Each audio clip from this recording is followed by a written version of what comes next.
Olá, sejam bem-vindos. Meu nome é Carlos Leandro. Eu sou acadêmico do curso de Direito e Relações Internacionais na Universidade UDC e hoje eu vou trazer uma análise de política externa brasileira relacionada à integração regional, à aproximação do Brasil com a Argentina no período do governo do presidente José Sarney, o qual ocorreu durante os anos de 1985 a 1990. Dentre as abordagens ao longo do vídeo que eu utilizarei para fazer a análise, as principais são a abordagem tradicional, o modelo decisional, o modelo racional, o modelo ideológico cognitivo, como também utilizarei a teoria de Robert Putnam acerca dos jogos de dois níveis. Eu escolhi trabalhar com várias teorias porque eu acredito que em análise de política externa da gente conseguir fazer uma análise bem feita, né, aprofundada, é utilizando a complementariedade dos modelos, né, das abordagens existentes na disciplina. Eu também utilizei bastante história, né, trouxe bastante dados históricos, porque acredito que história sem ciência política não tem frutos e ciência política sem história não tem raiz. Essa frase, Seeley, um historiador britânico, e eu acho que se faz muito real da gente pensar a história, análise de política externa, intrínsecas, né, âmbitos que precisam ser unidos para ter um maior entendimento, né, da matéria e do caso que vai ser analisado. Pelo contexto histórico e trazendo um panorama econômico da época, na década de 1980, a América Latina como um todo estava passando pela década perdida, né, como muitos historiadores chamam, resultado de uma crise econômica, a credores externos, né, uma dívida externa muito elevada, na qual os países não tinham condições de pagar. No Brasil, especificamente, essa crise se dava pelo milagre econômico, né, ocorrido durante a ditadura militar, na qual foram feitas dívidas internacionais muito grandes e também devido ao choque do petróleo que ocorreu na década de 70, que impactou bastante o Brasil, né, devido à sua atividade econômica também ser relacionada com o petróleo. A inflação no Brasil estava muito alta também. Durante o governo do José Sarney, ele vai implementar o Plano Cruzado, né, para tentar conter a inflação, que consistia no congelamento dos preços, mas que não deu muito certo. Num primeiro momento, conseguiu, né, segurar um pouco a inflação, mas passado um tempo ocorreu a hiperinflação e ficou pior do que já estava. Até é que nós não somos dessa época, né?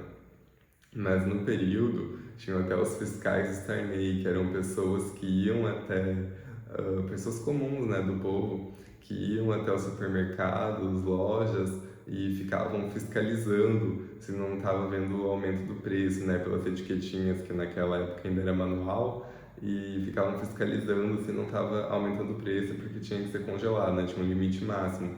Mas o plano cruzado, em geral, não ajudou o Brasil a sair da crise. O governo do Sarney é o período de redemocratização do Brasil.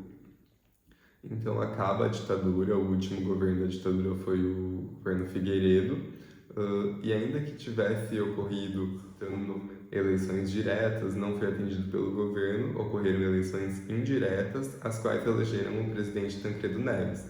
Entretanto, alguns dias antes do Tancredo Neves assumir, na verdade algumas horas antes, por motivos de saúde, ele acabou falecendo e quem assumiu foi o vice, o José Sarney. E ele comandou, né, e o Brasil, o governo inteiro, na época o mandato era de 5 anos, e trouxe perspectivas diferentes, trouxe ações diferentes do que se esperava do Tancredo Neves, porque havia muita, né, por parte da população e da oposição também havia muita esperança, né, no Tancredo Neves para trazer novos ares. Foi o primeiro presidente civil a ser eleito, né, depois da ditadura, ainda que indiretamente, mas a ditadura já estava, né, em decadência, em decorrência da crise econômica e tudo mais. Então, quem assumiu e governou o país foi o até então vice-presidente José Sarney, e eu vou apresentar um pouquinho da biografia dele, que eu acho interessante a gente ter conhecimento para poder até aplicar um modelo ideológico cognitivo posteriormente. O José Sarney, na verdade, ele não nasceu com esse nome. O nome de nascimento dele é José Ribamar Ferreira de Araújo Costa, mas devido a ele ter nascido no interior do Maranhão, ele acabou ficando conhecido como Zé do Sarney, que o do Sarney era o nome do pai dele. E depois ele entrou para a política com esse nome e acabou ficando, né, famoso como Sarney. Ele ainda está vivo, hoje em 2021 ele já tem 91 anos. Ele foi advogado, político, escritor. Ele foi o 31º presidente do Brasil.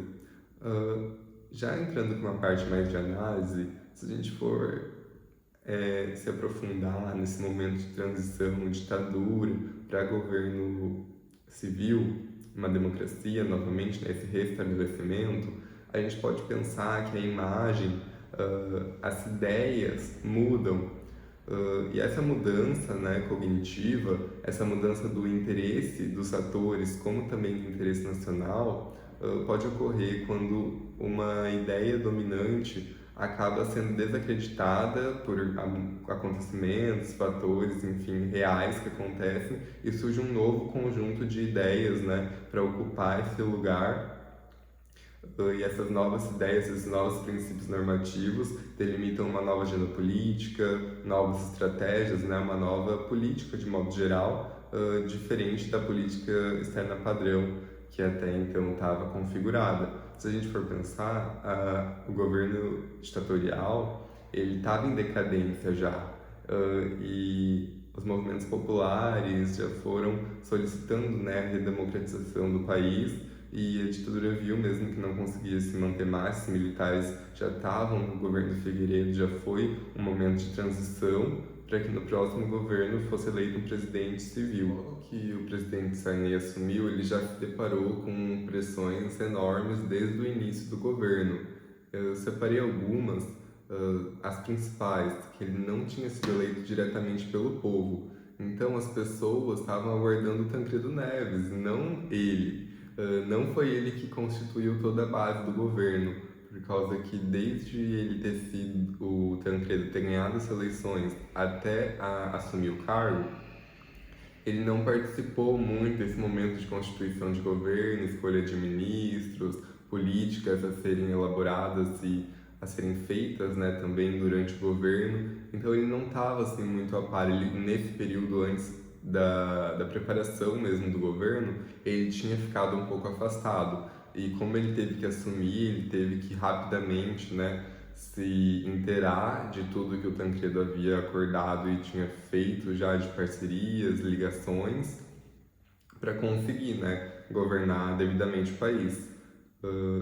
E ele também não tinha vice-presidente, né, porque como ele era o vice, e ele assumiu como presidente, ele não tinha vice-presidente para apoiar ele também, e ele não tinha credibilidade com os militares, porque durante a ditadura, o Sarney, na verdade, ele era do lado dos militares, ele era do governo militar, né, do Arena. E mais pro final, assim, nos últimos anos, quando já estava em decadência mesmo a ditadura, que ele saiu e foi para a oposição, né, pro MDB. Então ele não tinha credibilidade assim nenhuma com os militares mesmo.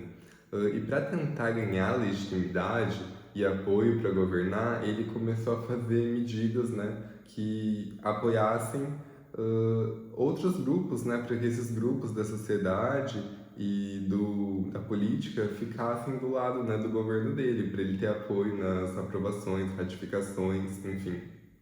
Dentre elas, algumas ações que ele fez, ele acabou com os municípios de segurança nacional, né, que haviam durante o período da ditadura. Ele também criou as centrais sindicais, né, apoiando os trabalhadores. E ele também legalizou os partidos de esquerdas, que até então era proibido. De esquerda, que até então era proibido. E dentro desse movimento, ainda que apenas no âmbito doméstico, nós já conseguimos perceber como o presidente, enquanto estadista e tomador de decisão, ele já estava buscando formar uma base de apoio, né, apoio das instituições internas e entender também as coalizões internas, como que funcionava, para quê? Para formar o INSET, para estruturar essa base de apoio, para se ele queria, né, ter e fazer no governo dele ações que envolvessem política externa, mais ainda ele precisava estar bem articulado nesses âmbitos de empresas, sociedade civil, uh, governo, então ele precisava já ter ali essa mensuração, né, de se ele conseguiria ou não apoiar, né, os planos que ele tinha para fazer durante o seu mandato, de contexto histórico, introdução de como estava a economia, de como se deu o governo. Vamos adentrar a parte mais específica da integração regional, iniciando pela política externa brasileira, como que ela estava configurada, né, durante o governo do Sarney. O modelo ele continua sendo desenvolvimentista de caráter autônomo, porque o sistema bipolar, no início, ele não permitia manobras internacionais muito arrojadas, tipo, grandes mudanças do que já vinha sendo feito. Era mais estruturado, mais permanente, assim, não dava para fazer acordos muito grandes e com países distantes. Então, o legado assim, prático do governo da política externa do Sarney está focado na reaproximação e na construção de vias para parcerias estratégicas no sub-regional, nos vizinhos, né, no entorno, principalmente com a Argentina, assim, que foi o maior parceiro e que mais se aproximou relações durante o governo do Sarney. Assim, o projeto de integração regional e a aproximação mais estreita com a América Latina foram as características que deram rumo à política externa brasileira nesse governo. Analisando esse movimento que ocorreu durante o governo de escolha, né, por integrações e parcerias, né, explorar mais as relações entre os vizinhos e não com países muito distantes do Brasil, a gente consegue, através do modelo racional, perceber que a busca, né, se dá com base no que aquilo que é possível fazer.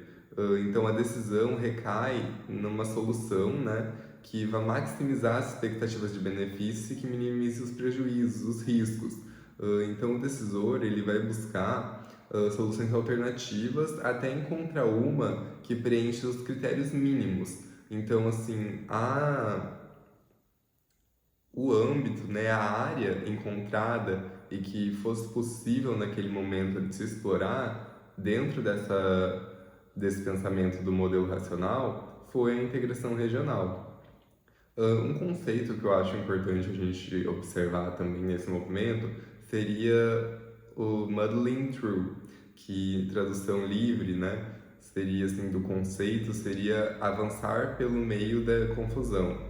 Então, dentro do que existia, o decisor foi buscando caminhos aos poucos para buscar uma alternativa que fosse capaz de ser feita e que não fosse ser barrada posteriormente. Então, o decisor ele adota uma atitude cautelosa, adaptativa, experimental e vai indo aos poucos, né, firmando acordos, começa com um acordo menos abrangente, vê se analisa, né, se ocorreu tudo bem, se conseguiu ter efeitos com aquele acordo, né, efeitos positivos, as consequências que esse acordo gerou e depois vai avançando para acordos mais abrangentes e que gerem um maior impacto.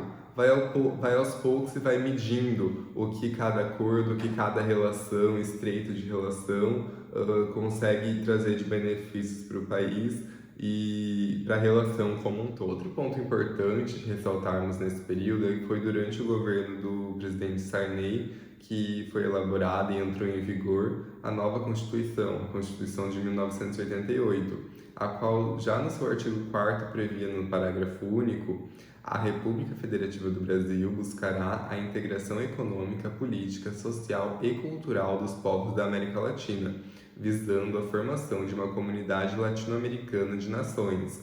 Então a gente consegue perceber que o legislativo também já estava voltado, né, e favorável para a integração, para a aprovação de acordos, né, relações que fossem visar uma maior proximidade com os países vizinhos.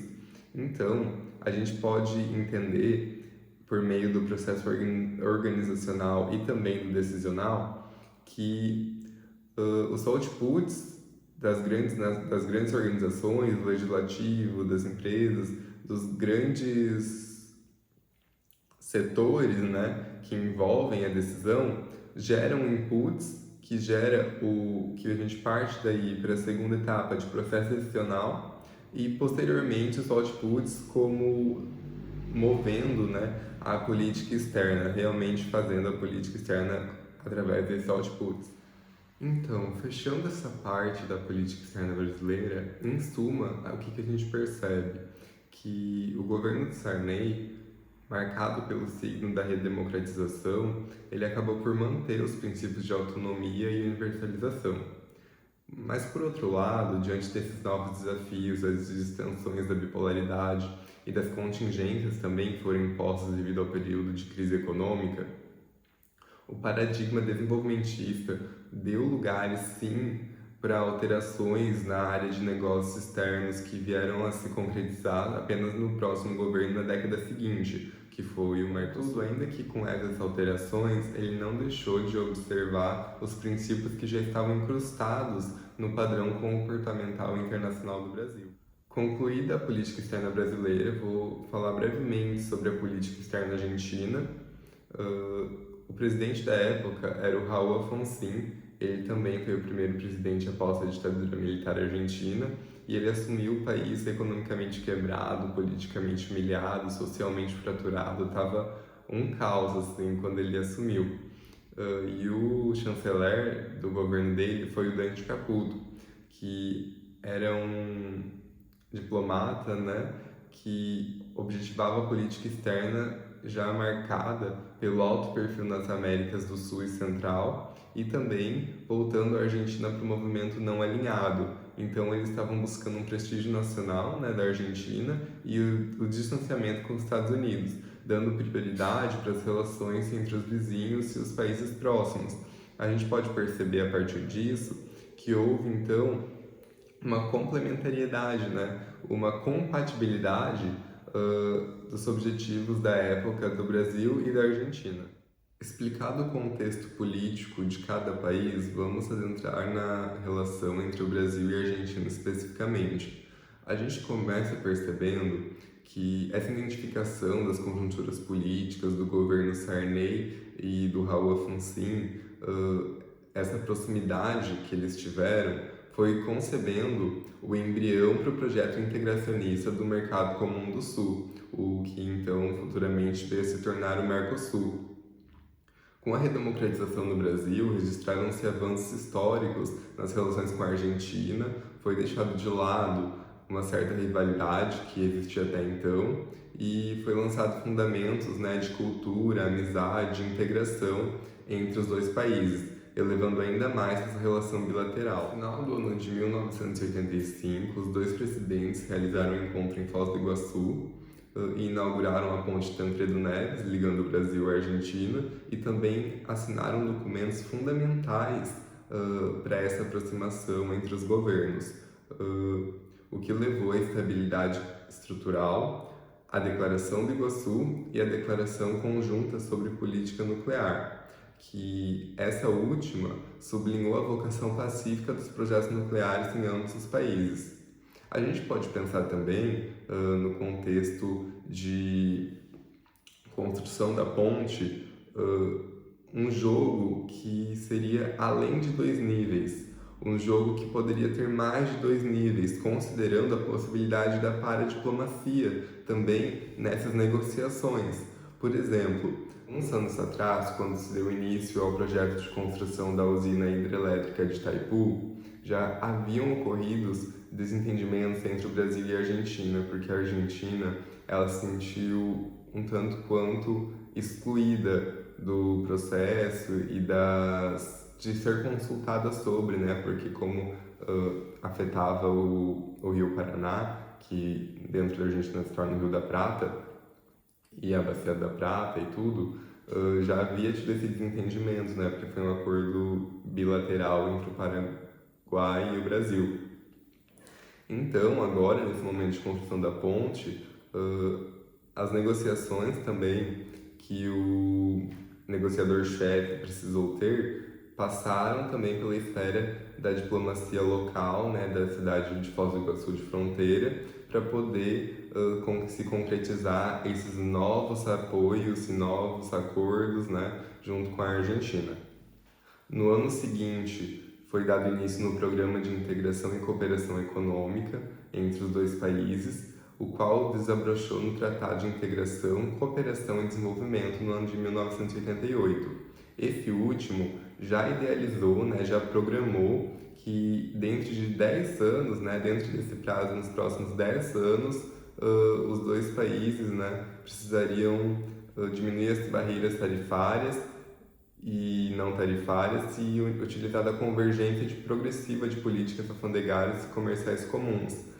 Então, já prevendo, né, dentro dos próximos anos, a criação do Mercosul, né, um mercado comum.